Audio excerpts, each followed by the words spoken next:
예, 방송 시청해주시는 모든 분들 안녕하십니까? 예, 저번 방송에 이어서 이야기를 계속하도록 하겠습니다. 자, 저자는 로마서 8장 15절 17절 8장 로마서 8장 15절에서 17절의 말씀을 언급을 하면서 이 구절에서 등장하는 무서워하는 종의 영에 대해서 언급을 합니다. 예, 무서워하는 종의 영에 대한 이야기를 합니다. 이제 다른 챕터에 대한 이야기예요. 좀 자세히 이야기를 해서요. 하나님에 대한 올바른 두려움과 그 다음에 잘못된 두려움이 있다라는 거죠. 자, 두려움이 두 종류가 있는데 좋은 게 있고 나쁜 게 있다라는 거예요. 좋은 게 있고 나쁜 게 있다라는 겁니다. 저도 이 세상을 얼마 살아보진 않았지만, 뭐 방송 보시는 분들께서 요새 이제 정말 연령대가 너무 다양해지셔가지고 너무 귀하고 너무 정말로 아름답고 귀하고 아주 진짜 정말 조카 뻘 되는 뭐 10대 20대 친구들도 있지만 조카 뻘이죠. 저는 그 친구들한테 저는 이제 삼촌이라고 부르라고 얘기를 하는데요. 뭐 10대 20대 그런 친구들도 있지만 또 저보다 이제 연령이 많으신 분들도 제 방송을 보시는 걸로 제가 알고 있는데요.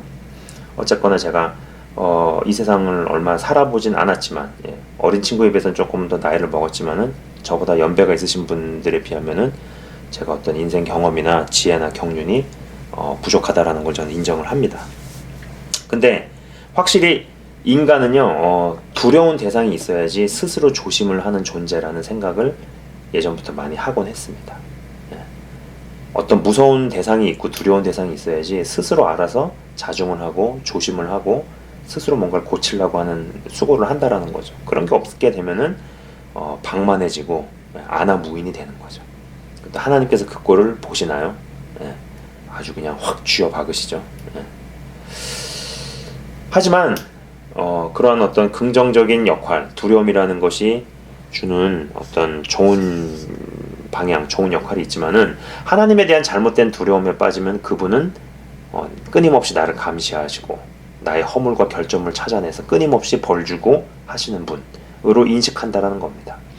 보통 사람들이 하나님을 인식하고 이해할 때 자신들이 인생에서 겪어온 권위자의 모습을 이용을 하죠. 그죠? 기억 속을 뒤져가지고 내가 권위자랑 엮였을 때 있었던 여러 가지 일들을 뒤적거리면서 하나님을 이해하는데 쓰기 시작하죠. 그죠? 이 말은 집안의 아버지나 혹은 학교의 선생님 등 어떤 그런 권위자의 모델, 권위자의 모습이 될 수 있는 그런 것들을 겪어보고 경험한 것들이 어떻게 해석이 되었느냐가 하나님을 어떤 분으로 인식을 하고 이해하느냐에 영향을 미친다라는 겁니다. 제가 아주 옛날에 오래전에 들었던 이야기, 제가 이 영화를 직접 보진 못했지만 어떤 분이 어떤 영화의 이야기, 어떤 영화의 스토리를 저한테 이야기해 주신 적이 있는데 그 어떤 영화에서 고아 출신의 주인공이 육신의 아버지를 자기 인생에서 경험해 본 적이 없는 거예요. 경험해 본 적이 없이 뭐 이제 뭐 부모로부터 버려져서 뭐 고아원에서 뭐 그러니까 그런 케이스에 해당하는 거죠.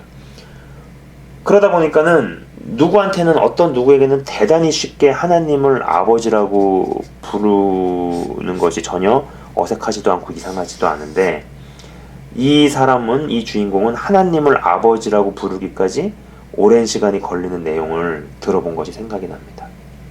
자, 다시 이제 이 마틴 로이드 존스는 이 저자는 또 기도는 항상 필수 불가결한 것이지만 생각 역시 필수 불가결한 것입니다. 왜냐하면 기도가 좌절되고 패배한 사람들이 어둠 속에서 때때로 부르짖는 소리로서 단순히 기계적인 도피처에 불과한 것이 될 수 있기 때문입니다. 기도는 이지적이어야 합니다. 대단히 중요한 얘기를 합니다. 이 기도가요 이지적이어야 된대요. 이성을 가지고 기도해야 된다. 이렇게도 해석할 수도 있고요. 그죠? 라고 이야기를 합니다. 저도 항상 느끼고 생각하는 것이지만 신앙의 성장에서 이 균형이 얼마나 중요한지 모르겠다는 것입니다. 어쩔 때는 균형이 깨져서 성장할 바에는 그냥 죽을 때까지 육신의 생명이 끝날 때까지 영적 어린아이로만 있는 게 나을지도 모르겠다. 나을 수도 있겠구나는 생각을 해봅니다. 자, 페이지 259페이지에 페이지의 내용 중 일부를 제가 읽어 드릴게요. 자, 259페이지의 내용을 제가 한번 읽어 드리도록 하겠습니다. 잘 한번 집중해서 잘 들어보시기 바래요.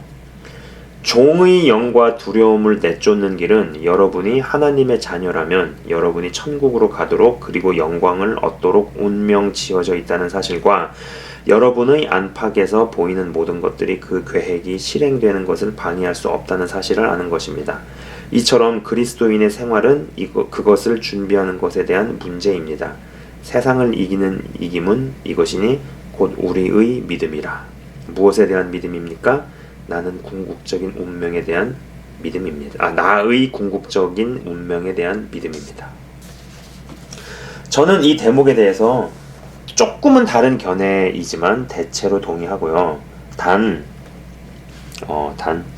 어떤 운명론이나 아니면은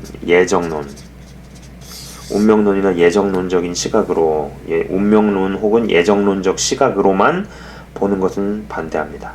그리고 그분께서 끊임없이 다방면에 있어서 일하시지만 우리의 순종과 내어드림이 반드시 있어야 한다라는 것이죠. 그리고 이 대목은요, 제가 읽어 드릴게요. 페이지 273페이지에서 275페이지까지는 조금 분량이 많을 수도 있지만 분량이 많을 수 있는 게 아니라 분량이 많네요. 제가 한번 읽어 드리도록 할게요. 한번 여러분 잘 들어보시기 바래요. 생각과 마음을 집중하셔서 제가 읽도록 하겠습니다. 너무 중요하다 생각이 되어서요. 우리는 신약 성경을 떠나서 어떤 기준도 가지고 있지 않습니다. 그러므로 우리는 모든 관점을 이 신약의 빛으로 가지고 와서 그 안에서 주장해야 할 것입니다. 이렇게 할 때 우리는 이 거짓 교훈들이 항상 두 노선 중 어느 하나를 따르는 과오를 범하고 있음을 알게 될 것입니다. 그 첫째는 거짓 교훈들이 사도적 메시지에서 어떤 것을 덜 포함시키고 있다는 것입니다. 모든 사도들이 동의하며 전파하였던 적극적인 진리, 즉 사도적인 명확한 메시지가 신약 안에 있음을 아주 분명히 해두도록 하십시다. 그런데 거짓 교훈은 그 메시지에서 어떤 것들을 빼놓은 채로 메시지를 전하는 과오를 범하는 것입니다. 이것이 오늘날의 그처럼 많은 그리스도인들을 미혹하는 중요한 요소입니다. 만일 어떤 사람이 어느 지독하게도 나쁜 무슨 말을 했다면 사람들은 그가 그러다는 것을 금방 알아낼 수 있습니다. 그러나 어느 교훈이 몇 가지 사실을 말하지 않음으로써 사도적 메시지를 조금 덜 포함하였다고 하여 그릇되었다고 금방 알아보지는 못합니다. 그것이 주 예수 그리스도의 품격에 관한 바른 교훈에 있어서 좀 덜 포함하고 있는 경우도 있을 것입니다. 그리스도의 수육을 부인하는 경우일 수도 있습니다. 한 품격 안에 두 품성이 있음을 부인하는 경우일 수도 있습니다.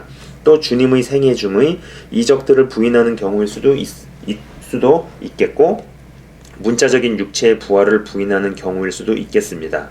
그런 교훈도 스스로 기독교적임을 표방합니다. 그러나 진리에는 좀 못 미치고 있는 것입니다. 또한 거짓 교훈이 그리스도의 사역의 면에서 어느 점을 부인하는 경우도 있을 것입니다. 그것이 하나님의 죄를 알지도 못하는 자로 우리를 대신하여 죄를 삼으신 것은 우리로 하여금 저희 안에서 하나님의 의가 되게 하려 하심이니라고 한 사실을 부인하는 경우일 수도 있습니다.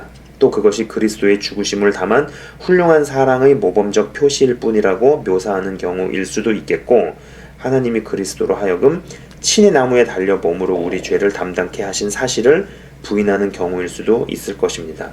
그러므로 만일 어떤 교훈이 그것을 빼놓고 있다면 그 교훈은 사도적 진리에서 덜 포함하고 있는 것입니다. 그것은 중생의 경우에 있어서도 마찬가지입니다. 이 교리에 대해서 매우 흔히 가르치지 않기도 하며 중생의 필요의 절대성을 강조하지 않기도 하는 경우가 그것입니다. 또한 우리는 신약 성경이 행위와 도덕에 대하여 강조하고 있는데도 불구하고 그렇게 가르치지 않는 교훈의 경우에 있어서도 마찬가지입니다. 그리스도를 믿는다고 말하면서 이미 그리스도를 믿고 있으니 구원을 받은 것이고 행동을 어떻게 하느냐 하는 것은 별 문제가 아니라고 생각하는 사람들의 경우가 그것입니다. 그러나 이것은 매우 그릇된 반율법주의인 것입니다. 신약 성경은 행위의 중요성을 가르치면서 행함이 없는 믿음을 죽은 믿음이라고 진술하고 있습니다. 그러므로 이상의 사실 중에서 어느 하나를 빼놓고 전한다면 그 교훈은 사도적 메시지에 못 미치는 것입니다. 둘째의 위험은 우리가 이미 앞에서 상고하였듯이 정반대로 진리에다 덧붙이는 위험인데, 사도적 메시지가 옳음을 인정하면서도 거기에 어떤 것이 더하여야 한다고 주장하는 입장입니다. 바로 이것이 우리가 특별히 다루고 있는 대상입니다. 모든 교훈은 감정이나 경험이나 결과나 다른 사람들의 언행으로가 아니라 오직 신약성경의 교훈에 의하여 진위가 가려져야 한다는 우리의 첫째의 원리를 다시 한번 기억해야 하겠습니다. 여기서 시금석은 사도성, 즉 신약의 교훈입니다. 자, 조금 길게 읽었어요. 자, 저는요, 2, 3년 전에 제 방송을 꾸준하게 봐오신 분께서는 아시겠지만, 저는 분명히 2, 3년 전에 하나님의 말씀, Word of God, 하나님의 말씀이 정사각형이다라고 이야기한다면은요, 말씀 있는 그대로 전해져야 된다라고 이야기를 했었죠. 그러면서 정사각형이 여기서 조금 덜어낸 모습이 되거나 아니면은 이 정사각형에다가 뭔가를 조금 추가한 모습이 되거나, 이게 되든 둘 다 틀렸다, 둘 다 안 된다, 둘 다 큰일 난다고 분명히 이야기를 했었습니다. 근데 하나님의 말씀을 한번 100이라고 가정을 해봅시다. 100이라고 가정을 했을 때 한 이 정도를 빼거나 더하면은요, 잘못이구나, 야 여기 좀 잘못됐다, 여기 가르침이 잘못됐다, 이 집단 잘못됐다고 알아채는데 시간이 오래 걸린다라는 거죠. 근데 여기서 한 30 정도를 빼거나 더하면은 저 설교자, 저 집단, 저 단체, 저 교회 잘못됐네 라고 알아채는데 시간이 덜 걸리죠. 예. 근데 제가 지금 이러한 부분이 제가 지금 완전 초간단하게 이야기를 한 건데요. 완전 초간단하게 이야기하니까 쉽거나 간단하게 생각하실지 모르겠는데요. 실제 상황에서는요, 딱 한두 번 봐서 알아채기가 무척이나 어렵다라는 거죠. 딱 한두 번 봐가지고 알아채기가 무척이나 어렵고, 직접 그 현장에서 경험해 본다는 전제에서 상당한 시간이 걸린다라는 겁니다. 자, 저자는 그런 얘기를 합니다. 마틴 로이드 존스 아저씨는 목사님이신가? 사역자신가? 아무튼 뭐 다 친구 먹는 거죠. 천국 가면은요, 뭐 다 형님이죠. 뭐 형님이고 동생이고 뭐 다 그런 거죠. 아무튼 뭐 갈라디아서 6장 9절의 말씀 제가 한번 읽어보도록 하겠습니다. 우리가 선을 행하되 낙심하지 말지니 피곤하지 아니하면 때가 이름에 거두리라는 말씀을 나누면서, 선을 행하는 것도 하나의 의무처럼 혹은 자아를 만족시키기 위해 하는 것의 위험성을 지적합니다. 아울러서 아무리 좋은 일이고 선한 일이어도 우리가 하고 있는 일에 있어서의 동기를 스스로 물어보는 것이 참으로 얼마나 중요한지 모른다는 말을 하고 있습니다. 그리고 어떤 감정들이 사라져버린 것을 무기력으로 생각하는 성도들과는 달리 저자는 오히려 자기들이 좀 더 성장한 것이라고 바라보고 있습니다. 그죠? 관점이 되게 다르죠. 내게서 어떤 마음과 감정이 사라졌다 그래가지고 그것을 무기력이 아니라 성장이 되었기 때문에 요동치지 않는 어떤 그런 영역으로 본다라는 거. 네. 저도 이렇게 보면은 이 사람이 좀 더 성장을 했구나, 이 사람이 좀 더 단단해졌구나를 보는 어떤 나름대로의 기준이 뭐냐면은, 옛날에는 어떤 이슈가 터졌어요. 마음이 침체돼요. 마음이 막 다운돼요. 근데 옛날 같으면 이거를 극복을 하는데 3개월이 걸렸어요. 근데 이제 이게 3주로 줄어들고, 그 다음에 3일 정도 힘들어하고, 그 다음에 한 3시간 힘들어하다가 원상태로 돌아간다. 그러면 이 사람은 지금 내면이 단단해지고 있구나, 영적으로 단단해지고 있구나, 성장하고 있구나, 이렇게 생각을 하곤 했었습니다. 아무튼 그리고 마틴 로이드 존스 영적 침체 이 책에서 훈련 챕터, 이게 챕터별로 이제 얘기가 나오는데, 이제 훈련에 관한 챕터에서는요, 저 개인적으로는 정말 많은 생각들을 해보고 또 공감도 많이 했었는데, 우선 베드로후서 1장 5절에서 7절의 말씀을 읽도록 하겠습니다. 이러므로 너희가 더욱 힘써 너희 믿음의 덕의 지식의 절제를, 절제의 인내를, 인내의 경건을, 경건의 형제 우애를, 형제 우애의 사랑을 공급하라고 나와 있네요. 저자는 믿음의 위와 같은 요소들이 보완되어야 한다고 이야기를 합니다. 그러면서 언제나 믿음이 전부라는 견해에는 조정이 필요하다는 것이죠. 언제나 믿음만이 전부다, 믿음만이 최고다, 믿음이면 다다, 이런 사고방식에 갇혀있는 사람들은 어떤 것을 하려고 노력하는 것은 행위구원의 입장으로 되돌아가는 것이라 주장하지만, 저자는 우리의 행위를 신뢰하는 것의 반대는 아무것도 하지 않는 것이 아니다. 오히려 모든 것을 행하되 그 행함의 어느 것에도 우리의 믿음의 근거를 두지 않는 것입니다. 잘못은 행함 자체가 아닙니다. 여러분의 행함을 믿고 그것을 신뢰하는 것이 잘못입니다. 라고 이야기합니다. 자, 아시겠죠? 자, 다시 한번 이 부분 읽어드릴게요. 대단히 중요합니다. 믿음의 이와 같은 요소들이 보완되어야 한다고 이야기합니다. 그러면서 언제나 믿음이 전부라는 견해에는 조정이 필요하다는 것이죠. 언제나 믿음이 전부라는 사고방식에 갇혀있는 사람들은 어떤 것을 하려고 노력하는 것은 행위구원의 입장으로 되돌아가는 것이라 주장하지만, 저자는 우리의 행위를 신뢰하는 것의 반대는 아무것도 하지 않는 것이 아니다. 오히려 모든 것을 행하되 그 행함의 어느 것에도 우리의 믿음의 근거를 두지 않는 것입니다. 잘못은 행함 자체가 아닙니다. 여러분의 행함을 믿고 그것을 신뢰하는 것이 잘못입니다. 라고 이야기합니다. 사실 이 대목에서 전 그러한 생각을 했었습니다. 열심과 노력으로 주 안에서 무언가를 이루거나 성취한 상태가 될 때 왜 그렇게 하지 못한 사람을 만나게 되면 왜 넌 그리 못하냐고 하고 싶을까라는 생각을 참 많이도 했던 것 같습니다. 사람은 어떤 자신감의 근원을 자신의 행위에 두려 한다는 거죠. 무언가를 행하면서도 거기에 믿음의 근거를 두지 않는 것은 사실 대단한 영적인 실력이라고 저는 봐요. 무엇을 행해요? 또 행한 것에 대한 결과가 좋아요. 당연히 그런 결과들이 풍성한 결과들이 많은 인생은 뭐 삶 가운데서 여러 어떤 풍요함이나 또 자신감이 있겠죠. 그럼에도 불구하고 여기에다가 자신의 정체성이나 자신의 믿음의 기반을 두지 않을 수 있는 거는 상당히 대단한 영적인 실력이라고 저는 생각을 해요. 그리고 저자는 교회의 역사를 빛낸 어느 성도든지 그의 생애를 읽을 때마다 그의 생애 중 가장 위대한 특징이 훈련과 질서였다는 사실을 자신 있게 말할 수 있다. 페이지 314페이지에 그런 이야기를 하고 있습니다. 자, 훈련과 질서.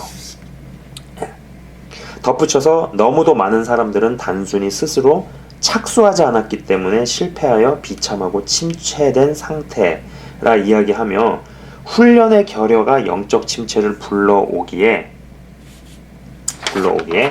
우리의 믿음이 여러 요소들을 보충하라고 주문을 합니다.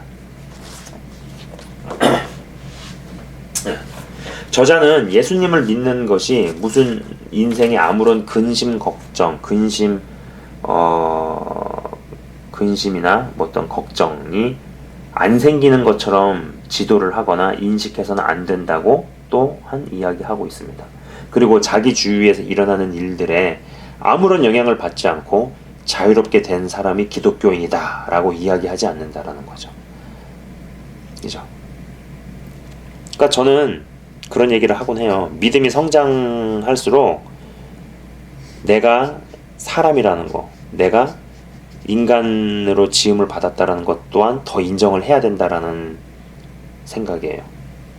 내가 믿음이 성장하니까 어떤 부분에서는 나는 상관이 없는 존재같이 돼간다. 이런 사고방식은 그럴싸하지만 옳지 않다라는 거죠. 믿음이 더 좋아질수록 어떤 면에서는 더 인간적으로 돼가는 것이 바른 영성이다, 바른 방향으로 가고 있는 것이다, 이렇게 본다라는 겁니다. 저도 이 부분은 동의를 하고 있는 부분이죠. 단지 이제 그런 근심할 일, 걱정할 일이 생기고 자기 주위에서 일어난 일들이 일어났을 때 이런 일들이 왜 우리들에게 일어나는가를 우리가 이해하지 않으면 안 된다고 이야기하며 그리스도인의 생활의 지혜는 바른 질문을 하는 것이라고 주장을 합니다. 예. 사람들은 좋은 답을 구하지만은요, 사실 답이 좋으려면 질문이 좋아야 돼요. 예. 질문이 후지면 답도 후지게 되어 있어요. 예. 근데 좋은 질문을 할 생각을 안 하고 좋은 답과 좋은 해결책을 찾으려고 한다는 거죠. 예. 그래서 이 그리스도인의 생활의 지혜는 바른 질문을 하는 것이라는 이 저자의 어떤 주장에 저도 굉장히 동의를 합니다. 그리고 그리스도인이 된 이후에 아무런 고통을 당해보지 않았다면 무언가 문제가 있는 것이라고 언급하면서 어떤 사람으로 하여금 어떤 특별히 커다란 과업을 수행하도록 하실 때 일반적으로 그를 꼭 단련하신다고 주장합니다. 저 충분히 동의하는 내용입니다. 자, 방송 보시는 분들 중에서 야, 내 인생 진짜 정말 풍파 많네, 여러 가지 겪네, 참 버라이어티하네, 뭐 파란만장하네, 나름 이렇게 생각하시는 분들 계실 거예요. 일단 다른 사람들과 그거를 뭐 경험을 하거나 야, 내 경험에 비하면 네 경험은 아무것도 아니다, 이런 거는 벌써 별로 의미가 없어요. 내가 힘들어 죽겠으면 그걸로 힘들어 죽겠는 거거든요. 예. 사람마다 담을 수 있는 그릇의 크기가 다르고 견딜 수 있는 어떤 분량이나 용적이 다르기 때문에 야, 내 고난과 고통에 비해서 너는 아무것도 아니다, 혹은 덜하다, 뭐 더하다, 이런 거를 얘기하는 건 별 의미가 없지만은 한편으로는 그렇게 또 비교해 보는 게 도움이 될 때도 있긴 하죠. 야, 저런 고난을 받는 걸 보니까 나는 아무것도 아니구나라고 생각하면서 마음을 다잡아 먹기도 하고 마음을 바꾸기도 하잖아요. 그죠? 근데 중요한 것은 그런 힘든 것들을 겪고 계신 분들 뭐 많이 계실 거라고 보지만은 그런 것들이 어떤 목적을 이루기 위해서, 또 목적이 있으시기 때문에, 그리고 어떤 과업을 맡기시고 수행하도록 하시기 위해서 단련하고 계시다라고 생각을 해볼 수 있으면은 좋겠다라는 겁니다. 시련도 징계도 고통도 다 목적이 있다라는 거죠. 영어 단어에 뭐 growing pain이라는 말이 있습니다. growing pain. 네, 실제로 쓰는 말이에요. 성장통이라는 단어인데 번역해보자면 성장통이라 할 수 있는데요. 성장시키는 통증이라는 거죠. 어떤 통증이나 고통은 어둠의 공격으로 인한 것도 있지만 또 어떤 통증이나 시련, 고통은 하나님께서 어떤 목적을 갖고서 허용하신다라는 것으로 봐야죠. 전자는 싸워서 쫓아내야 하는 것이고요. 후자는 참고 인내하며 견디어야 하는 것인데, 저자는 우리가 다 반드시 그리스도의 심판대 앞에 드러나 각각 선악간에 그 몸으로 행한 것을 따라 받으려 함이라. 고린도후서 5장 10절의 말씀과 더불어서 거기서 상급의 심판이 있을 것입니다. 우리가 상급을 받게 되는 것은 우리의 믿음을 따라서, 즉 우리의 믿음이 시험을 견딘 상태에 따라 될 것이라고 이야기합니다. 페이지 350페이지에서 그러한 이야기를 하고 있습니다. 자, 저자는요 또 성경을 감상적으로 읽는 것보다 더 내가 싫어하고 혐오하는 것은 없습니다. 페이지 382페이지에서 그런 이야기를 하고 있습니다. 그리고 성경과 유사한 그러나 본질과 근원이 다른 학문들이 말씀 속에 침투할 가능성을 인정을 합니다. 특히 402페이지 이것도 제가 원고에다가 읽어줄 것이라고 썼네요. 그래서 원고에 나온 대로 제가 여러분께 읽어드리도록 하겠습니다. 자, 한번 정신과 마음을 잘 집중해서 들어보시기 바래요. 자, 402페이지 들어갑니다.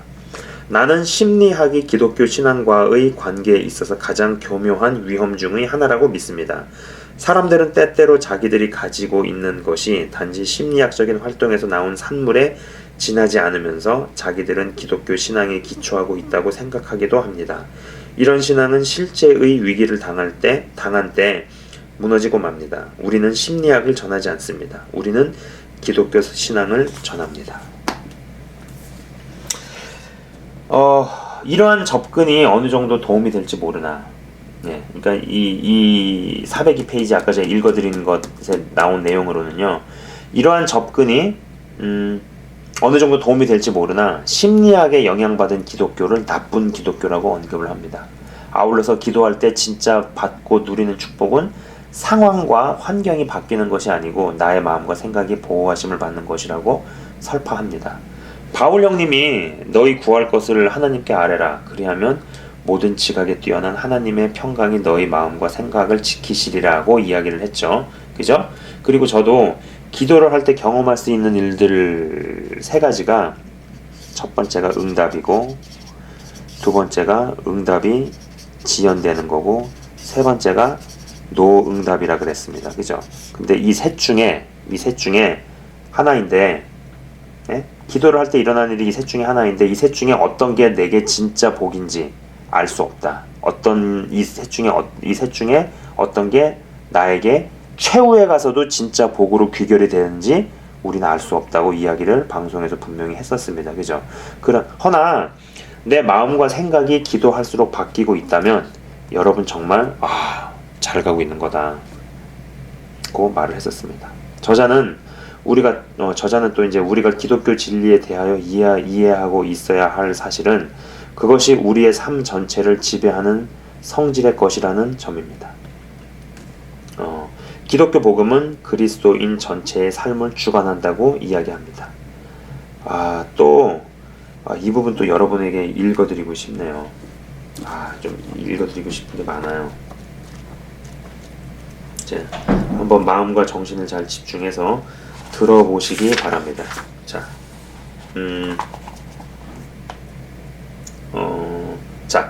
읽어보도록 할게요. 성경은 인간이 가난 속에 머물러 있는 것에 만족해야 한다거나 자신을 더 나은 상태로 만들기 위하여 결코 노력해서는 안 된다는 식으로 말하고 있지 않습니다. 성경에는 모든 사람이 하나님 보시기에 동등하며 모든 사람은 기회 균등의 권리를 부여받았다는 전제를 주장하는 구절은 한 곳도 없습니다. 우리가 살펴보고 있는 이 본문 말씀과 같은 구절들이 이상에서와 같이 오해되어 왔기 때문에 그리스도의 교회는 지금까지 막심한 피해를 당하게 되었습니다. 자, 그 다음에 또 한 구절 더 있어요.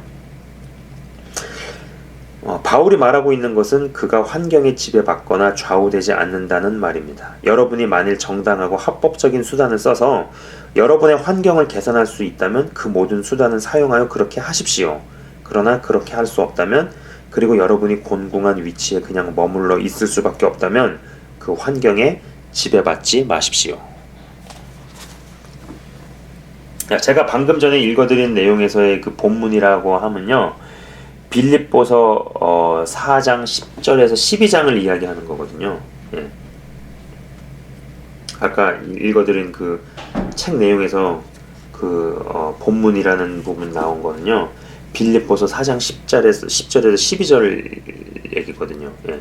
내가 주 안에서 크게 기뻐함은 너희가 나를 생각하던 것이 이제 다시 싹이 나미니 너희가 또한 이를 위하여 생각은 하였으나 기회가 없었느니라. 내가 궁핍함으로 말하는 것이 아니라 어떠한 형편에든지 내가 자족하기를 배웠노니 내가 비천에 처할 줄도 알고 풍부에 처할 줄도 알아. 모든 일에 배부르며 배고픔과 풍부와 궁핍에도 일체의 비결을 배웠노라.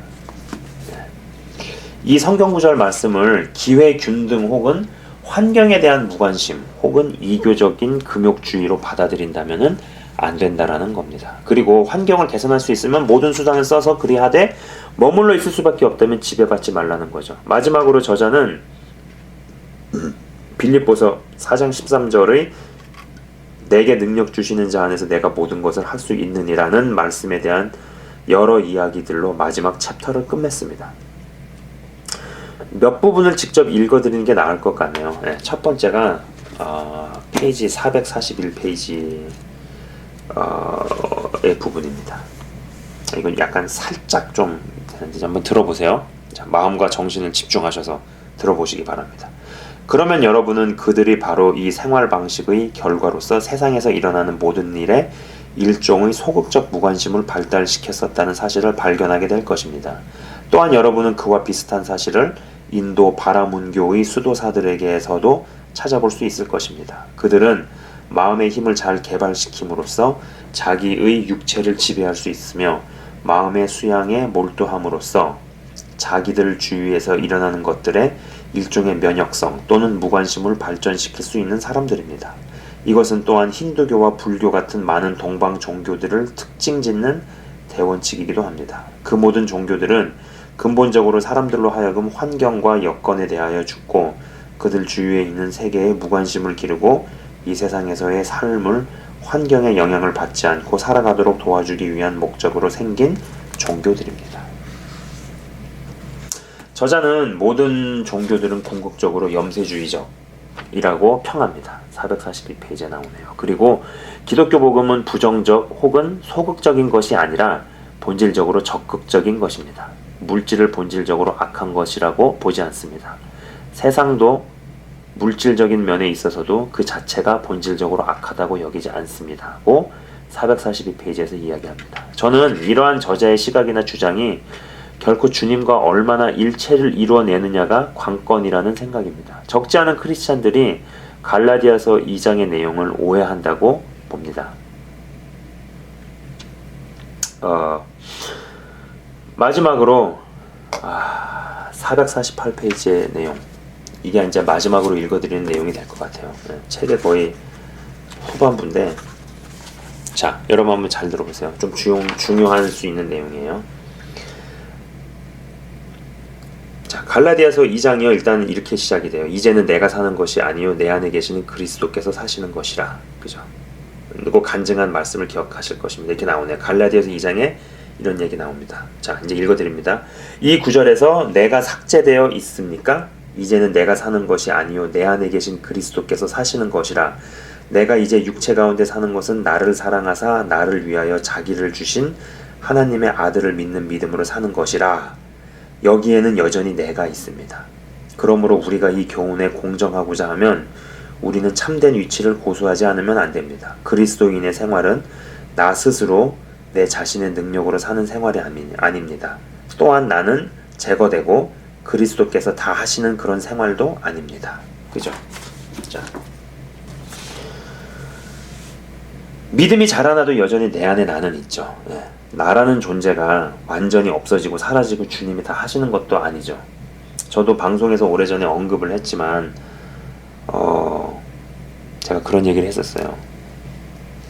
어떤 이제 개인적으로 받았던 마음, 오래전에, 야, 너 나 위해서 무슨 일을 생각하지 말고 나와 하루하루 사는 법이나 배우고 익혀라 는 그런 메시지를 제가 뚜렷하게 기억을 합니다. 마지막으로 저자의 이 언급이 되게 재미있습니다. 428페이지에 여러분과 나는 궁극적으로 분석해보면 혼자 있을 때의 우리의 모습이 참 우리입니다. 나는 어떤 의미에서는 내 서재에 혼자 앉아있는 것보다 강단에서 설교하는 나에게 더 쉽다고 고백합니다. 라고 이야기를 하네요. 이 대목에서 빌 하이벨스 목사님의 아무도 보는 이 없을 때 당신은 누구인가 라는 말이 좀 떠오릅니다. 예, 지금까지요 영적 침체라는 책을 읽고 나서의 느낀 점들 및 책의 기술 내용들을 이야기하고 직접 책의 부분들도 읽어드리고 나름의 코멘트도 붙여보았네요. 예. 책의 대목도 읽어드리고 또 저의 생각도 좀 말씀드리고 뭐 그 외 여러 가지들을 이렇게 좀 나눠보고 했습니다. 예. 지금까지 시청해 주셔서 감사드리고요. 또 마지막으로 이 책을 보내주신 선생님께 감사를 드립니다. 선생님 감사하고요. 과제물 기다리고 있어요.